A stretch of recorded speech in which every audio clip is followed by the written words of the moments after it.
Despite Russia's brutal and unprovoked war in Ukraine, China is still the biggest threat to the United States. That's according to the Pentagon's new national defense strategy out today. It describes Russia as a dangerous but declining world power. While China is by far the most consequential strategic competitor for the coming decades and the most serious challenge to U.S. national security, with a rapidly growing military and the power to reshape the international order to Beijing's liking. Unlike China, Russia can't systemically challenge the United States over the long term. But Russian aggression does pose an immediate and sharp threat to our interests and values. And Putin's reckless war of choice against Ukraine, the worst threat to European security since the end of World War II, has made that very clear for the whole world. According to the Pentagon, Russia has an active stockpile of up to 2,000 tactical nuclear weapons. The National Defense Strategy warns of the possibility that Vladimir Putin might use the nukes to win a war or avoid defeat if he's in danger of losing. Case in point, Ukraine. Let's bring in Michael O'Hanlon, senior fellow at the Brookings Institution. Michael, it's good to see you. Vladimir Putin gave a big speech today where he says Russia has no need to use nuclear weapons. First he says maybe, then he says no. But where do you really see him on that issue? Well, I think the risks are low, but they're not zero. And that's one of the reasons why I don't totally agree with the Pentagon's new strategy that you just summarized so well. I think that, of course, China has 10 times the population, a growing economy, a stronger science base, and a better future for its own people.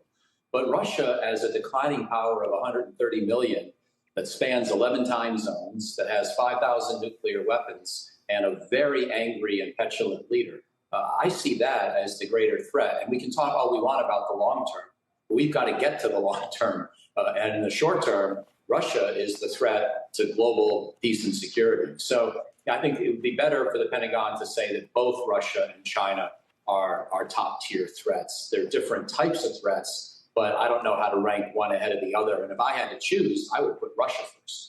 Well, it seems that they are sort of saying that they're both big issues. I mean, both Secretary Austin and the National Security Advisor Jake Sullivan a couple weeks ago, they are saying Russia is the near-term problem. China is the long-term problem. It will be the pacing challenge, I believe they put it.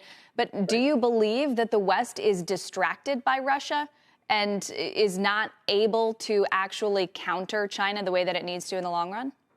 No, I think we're doing okay. For one thing, the fact that we've been so tough towards Putin and we punished him so severely for his aggression, not so much with direct military action, but through economic and diplomatic punishment.